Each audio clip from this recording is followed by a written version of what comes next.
gentlemen, the President of the United States.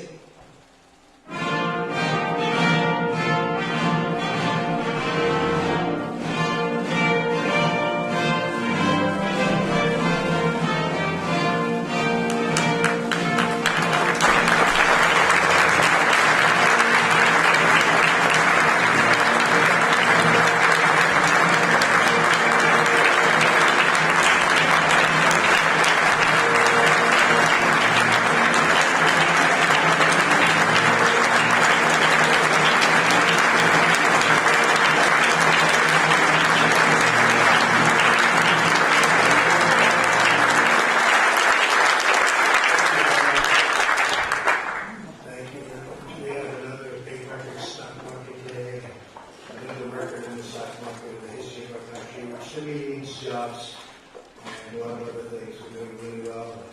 Just wanted to let you know, I think it's the 119th day that we've set a record. So that's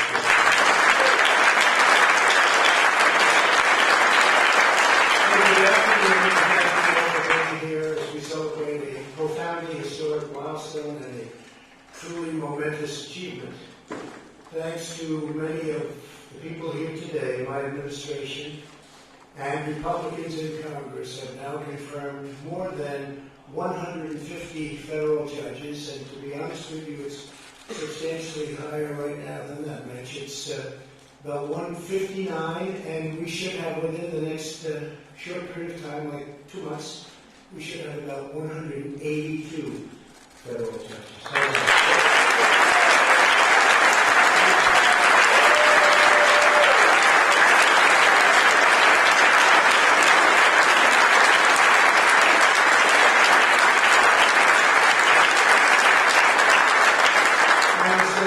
Percentage-wise, you'll never beat one man that we know who that is, George Washington, 100%. But in terms of, I'd like to say quality and quantity, we are going to be, I think, just about number one by the time we finish it, number one of any president, any administration. So I want to thank all of you for the incredible job you've done. It's really fantastic. Thank you very much.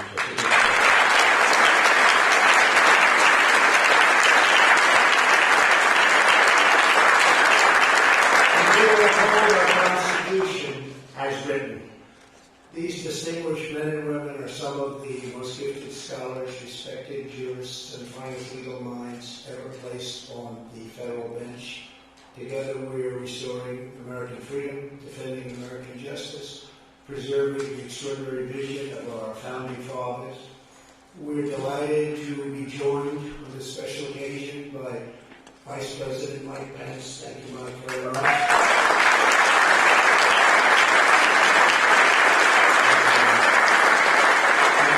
General Bill Barr.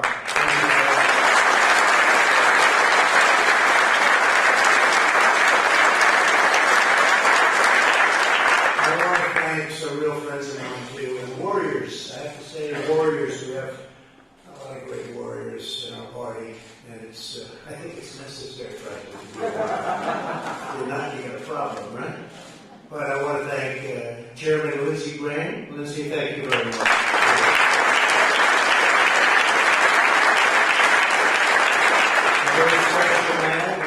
So popular in this state, I don't even think they're going to run anybody against him anymore. They're giving that up. Chuck Grassley, right?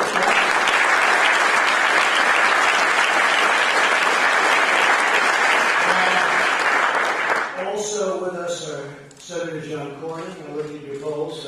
Nobody's beating you, John. Nobody. And you don't have to worry about Beto anymore, that's for sure. From Texas, he doesn't like guns, religion, or oil. Somehow in Texas, I don't think I want to say either, John Cornyn, Mike Lee. Mike, thank you very much. Senator Ted Cruz,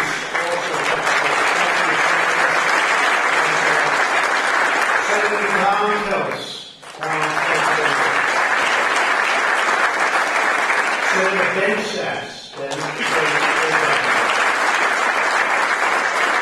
Senator Marsha Blackburn. Marsha.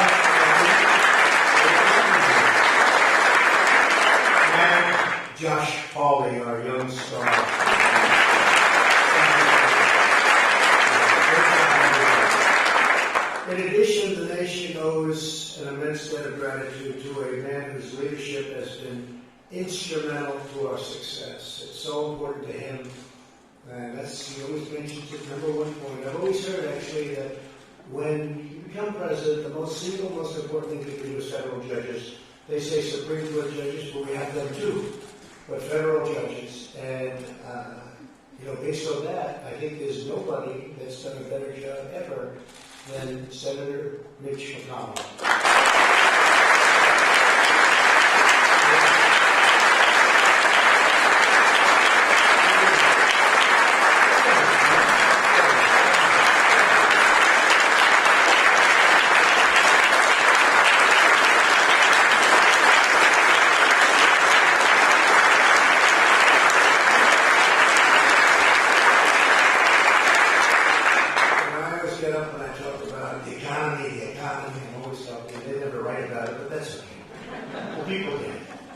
Rich will then follow me and talk about judges, always, and it's great what you've done, incredible. The impact is truly amazing. Thank you very much. We also, as you know, we have two great Supreme Court judges, so that's in addition to the what will be 182 judges, and then we go by what I call normalization after you get to 182. But our Supreme Court judges are great gentlemen. It was so easy to get them confirmed, right? One in particular. Nobody has ever had to go through that, and I have great respect for both of them, so we appreciate it, Mitch. Great job. Generations from now, Americans will know that Mitch McConnell helped save the constitutional rule of law in America. It's true for a long time. I also want to thank Pat Cipollone and his phenomenal team at the White House Counsel's Office, along with our Office of Legal Policy. Where's Pat? Stand up, Pat. Come on.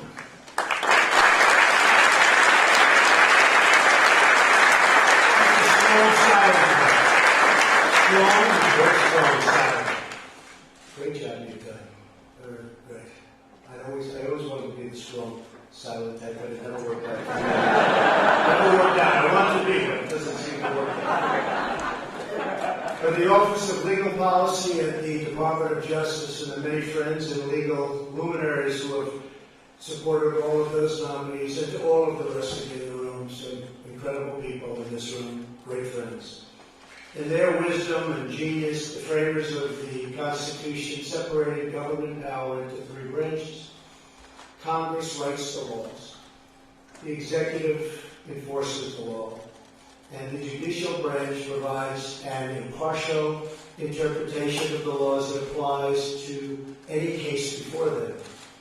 This system was designed to protect citizens against the unjust concentration of governmental power. And I do say I think we're going through a very interesting time right now, if you must know. More interesting than at most other times. When judges assume the role of a legislature, the rights of all citizens are threatened. The great English jurist, William Blackstone, warned that if the judicial power were joined with the legislative, then life, liberty, and property would be in the hands of arbitrary judges whose decisions would be then regulated only by their opinion and not by any fundamental principles of law. In other words, the impartial and objective judge who is a faithful servant of the law is essential to the survival of American liberty. So it's really something. It's really something that you've all done. This is such a big moment in our history, and I think what I'm going to do is, as we go along, I'm going to ask a couple of you to say a few words, if that's okay, because I think it's appropriate. It wasn't in the schedule, but I think it's very appropriate to have a few speak. You have to promise it's going to be very quick and short, because the media won't stay for anything else. But I would like to give you views. I think it will be very interesting for all of us. In recent decades, our system has been under relentless attack by the left-wing activists who want to take the powers of the elected branches and give that power to unelected federal judges. They want to oppose by judicial decree what they failed to win. That ballot box says, that sound familiar to anybody? That's really familiar. When judges write policy instead of applying the law, they impose sweeping changes on millions of Americans without the benefit of of legislative debate, public rulemaking, or the consent of the governed. As a result, these highly political rulings inflict painful damage on our security, society, and economy, imposing unworkable edicts on businesses, workers, families, and law enforcement really alike. They give many, many bad nights to many, many people, including presidents.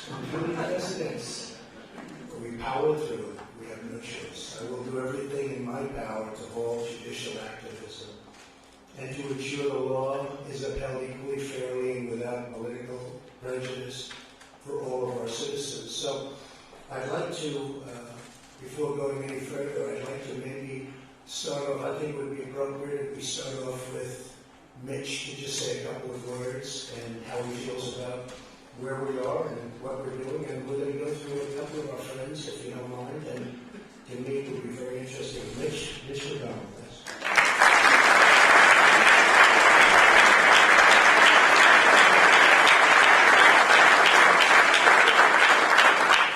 Well, Mr. President, I'm reminded of election night when I realized that not only had you won, but we'd taken the House, we'd held the Senate, and this was going to be one of those unusual periods where Republicans had all three branches. To show you how unusual it is, you go back 100 years, only about 20 of the last 100 years has our party had all three. We've got a chance to set the agenda, an opportunity to move the ball in the right direction. What's the most important thing? Clearly it was the Supreme Court. You had been helped enormously by the decision that I made, and these guys back me up, not to let President Obama fill that Scalia vacancy on the way out there.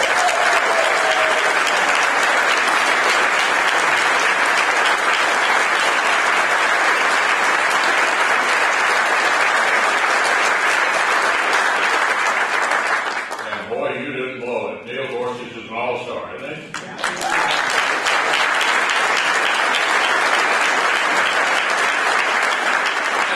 Alluded to that easy confirmation we had with Brett Kavanaugh. You made a great choice, Mr. President. And it's not just that. The circuit courts where 99% of litigation stops are full of bright, young men and women who believe in the plain notion that maybe the job of the judge is to follow the law. And so, Mr. President, this is one of the many ways you're helping to make America great again. Thank you so much.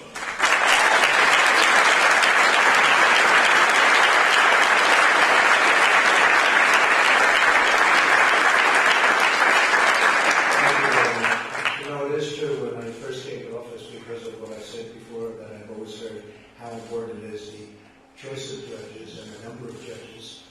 And on my first day, I said to one of our assistants, how many judges do I have to pick? How many are there? And I figured I'd give none of one, maybe two. They said, so you have 142. I said, no. Tell me the truth. I want the truth. That was it. And I said, thank you, President Obama, very much. But it was 142 empty slots, and nobody can believe that. And I couldn't believe it, and didn't believe it, but now I believe it, because now we've got so many approved, and we're going to hit that magic number, and then it's going to be a lot more from there. You do have a lot of, through normalization, leaving, and other reasons, retiring. I never want to mention the D word, the death word, I won't mention death. But that happens too. But we're going to be picking up a lot.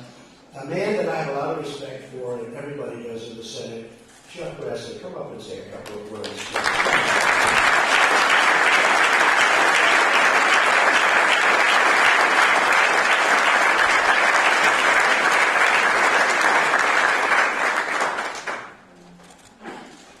I like to tell my colleagues, if I yell, I'm not mad, actually.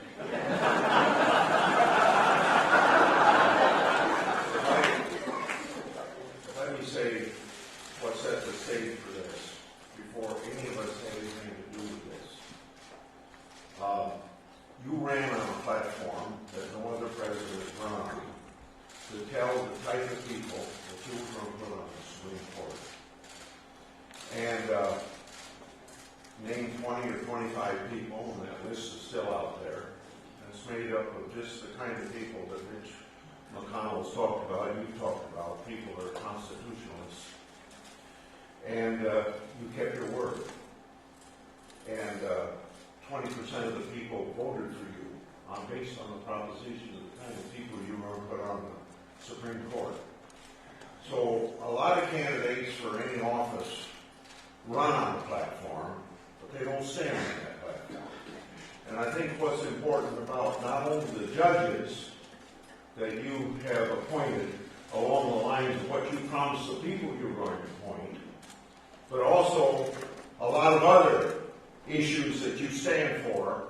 And the people of this country ought to be complimented that we have a president that said he was going to run on the platform, and he stands on the platform.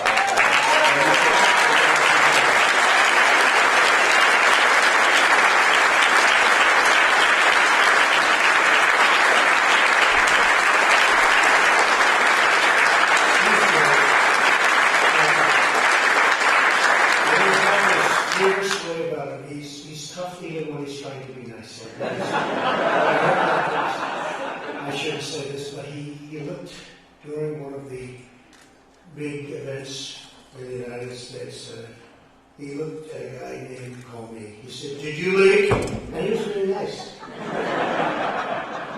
And Comey choked. He didn't know what to say. He was so frightened of this guy. He choked. I wanted to start looking that stuff up, by the way, because he's looking at a lot of choke there. Another man who's been incredible, and he's been a friend of mine for a long time. We actually competed against each other. He wasn't at all nice during the campaign.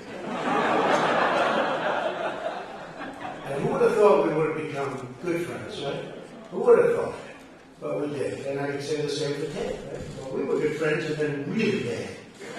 They said, when will it get bad? Media. Like the Academy Awards, look at all the media. Before, when it was successful. It died when they went after us, okay, the Academy Awards. Just a regular program now. But I said, Ted and I get along good. In fact, he was having a big event near the White House, and he wanted to get more people, so he invited me. He said, "Can you come?" I said, "You know, we're running against each other. This is true." And the press said, "Well, you two guys are actually campaigning together, and yet you're fighting each other for the nomination." And I said, "That's right, we like each other. We get along great. I think it's great. We both had this incredible relationship." I said, "But don't worry, it'll end. And when it ends, it'll be really bad, probably worse than normal." And it was vicious for about 4 months, but then we had a great relationship. And it was a pretty bad one from them. They didn't even think how bad it would get. But it has been. It's been great, Ted. Lindsay, I'd like to have you come up and say a few words. You've been terrific. Thank you very much.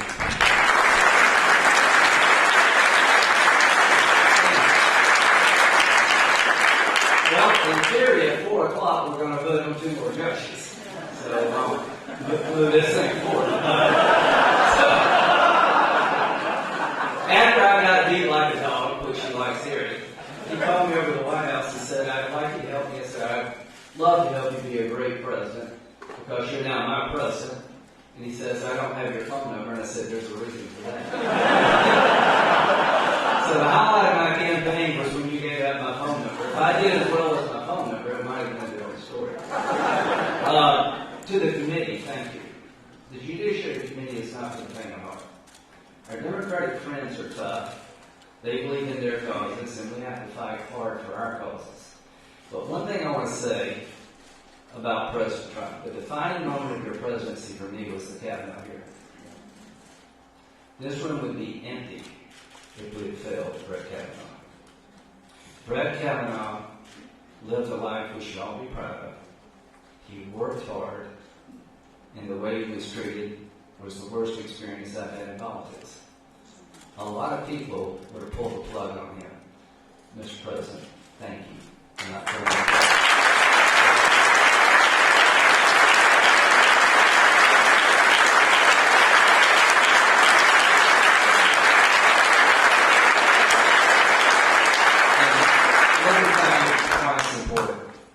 Who would have been after Brett if he went down? What conservative young lawyer would want to go through this if we had failed Brett Kavanaugh. So Chuck was right. When you run and you get reelected a year from now, one of the main reasons is that people in the conservative world believe that you fight for judges. God bless you.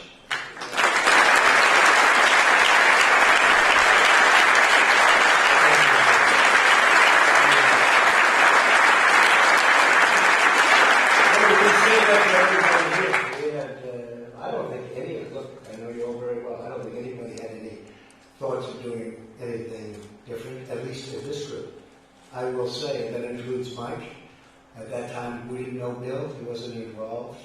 Came at a good time, Bill. It was a tough time. But you know what? Nobody in this group, I will say though, and you know this, and Mitch knows this, there were plenty of other people that were saying, let's go to maybe another choice. And they didn't say it so nicely. And the people that you know very well, the people that you work with every day. But I can tell you, I know every one of you very well, and there was nobody that I think even thought about it in this group. Right? So not anybody. And that starts with Mitch because he never gave me the call, said maybe we can do it an easier way. But I told Brett Kavanaugh, I picked him, and he was said 10 years ago, we were talking about him, I would hear that he would be someday a Supreme Court Justice. That was before I was in this wonderful life of politics. I could enjoy my life and think about all sorts of things. And they would say that Brett Kavanaugh was going to be a Supreme Court judge. And anyway, he was on the list. Leonard Leo, thank you for being here. We had a list that you worked over very well.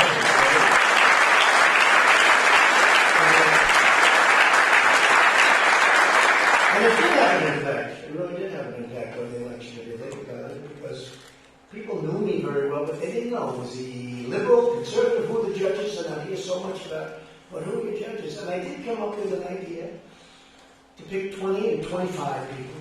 Ultimately, it was 25. And we put great people on. We have great people on there right now. 23 left, right? Great people. Every one of them is terrific. But I went with this list. And at first I said, I will take this list, gave the names, and I will pick people, you remember this, Lindsay? That are like these people. And I got nowhere. Nobody believed me. They said, what does that mean, like these people? They said, no, they'll be like these people. And I was being hammered. They said, say it, President, or potential President. I said, okay, it will only be these people. And that's what we have, and that's where it is. And they were just so respected as a group, and still are. It's an incredible group of people. I could take anyone literally, and that had a big impact. But I said to Brett Kavanaugh, I said, so Brett, you're the one. You're the one. He was so honored. He said, sir, this is the greatest day of my life. And I said, I just want to congratulate you. It's an amazing thing that I'm doing it and that you're receiving it. He said, sir, thank you very much. I said, Brett, let me tell you something. This approval process that you're going to go through will be so fast and so easy. You're perfect. Perfect life, perfect family, perfect education, top scholar, best schools. Brett, this is going to be so easy.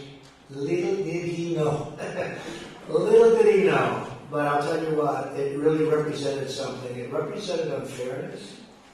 And some of those people that came forward, to my way of thinking, all of those people that came forward, I thought it was disgraceful what happened. And I want to thank all of my Republican colleagues for standing up tall for a man who really didn't deserve what he went through. Nobody could have believed a thing like that could have happened to a man like that. And you could almost say to anybody, because nobody's ever seen anything. Nobody's ever seen anything like it. But he hung and strong too. He also hung and strong. You know, there were plenty of people, I'm sure, that say, you got to cut yourself loose. Hey, you didn't want to do that. So it was a very important day, Lindsay, and you were a big part of it. I think your ratings went from about 50 to about 82, as I see now. Lindsay. 82 was one little speech. You made one speech, and one of few remarks that lasted for about a minute, and they were historic. They were historic. The delivery, the words, the whole thing was very important, and what you did was something very special. So thank you very much. So important. From the beginning of my campaign, I promised to appoint judges who will adhere to the true and original meaning of our Constitution. This afternoon, that promise was made, and that promise was kept, and I think many times over. Later today, the Senate will vote on our 158th new judge, and that's why I'm going to let you get out of here so quick. Of course, if you're not there, I guess nothing's going to happen. So I'll keep it up. But we will have confirmed, as I said, 112 judges to the federal district courts, 44 judges to the federal circuit courts, and 2 outstanding judges to the United States Supreme Court. And that number is rapidly rising. Now, 1 out of every 4 circuit judges currently on the bench was appointed by this administration, and that number has now exceeded that by quite a bit. No president in history has confirmed as many circuit court judges, even close, not even close, in such a short period of time. The average age of my newly appointed circuit court judges is less than 50. A young, smart, that's 10 years younger than President Obama's nominees. The pace of appointments is only accelerating. It's going very quickly. And then, at some point, we're going to have to slow it down because we're not going to have any openings, you know that. But we'll find them. We'll find them. We'll find them. Would you like to add a few judges? I wouldn't be adding another 100 or so. We'll be able to find them. But we're on track to have more judges confirmed this year than in the prior 2 years combined for us, and it will be a record in history, the number of judges that we're getting in just a short period of time. Once all pending nominations are confirmed, I will have appointed about 219 judges, and that number will go up very substantially from that. But the more gains we make, the more aggressive the hard left has become. I probably shouldn't even be making this speech right now, just trying to get crazy. They'll go back and they'll have even more craziness than they've had in the last 3 years. Can you imagine? 3 years already. 3 years. Who could believe it? Almost. In fact, in 2 days less than a year, we'll be fighting election. And we actually had a very big night last night. We had some tremendous results last night. And I'll be leaving for Louisiana. I think we're going to have a great result in Louisiana. But one of their favorite new tactics is the nationwide injunction. This very destructive practice enables any one of 673 district judges to single-handedly invalidate critical executive actions that stop the enforcement of duly enacted law. We've had it many times, especially when it comes to our border. And when you see what's going on the other side of the border, people are starting to say, maybe he is right about the wall, and maybe he is right about having a very strong border. The other side wants open borders, which brings tremendous crime, and now people are starting to say, a lot of people have told me that over the last couple of days. They're starting to get the border thing. The activist left only needs to find one partisan resistance judge anywhere in the country to agree with them. On perhaps no issue have these district court injunctions been more brazen and damaging than in the area of immigration. In case after case, judges are prohibiting us from enforcing the plain letter of the law. And you know that better than anybody, people in this room. For example, federal law authorities expedited removal of illegal aliens apprehended within 2 years of entry. But a district court judge declared the law could only be applied to illegal aliens caught within 14 days. That's a tiny group of people. Just a small fraction of what the law expressly allows. In the words of the late great Justice Antonin Scalia, whose son, thank you very much for the approval, Gene is now our Secretary of Labor, great young guy. A good judge must suppress his personal views and must decide each case as the law dictates, not as he would have resolved the matter if he had drafted the law. We have a lot of them looking at it as if they had drafted the law. Let's create brand new law. Justice Scalia was correct. If federal judges want to write the law, they should run for Congress. Let them run for office. You think this is easy? It's not easy.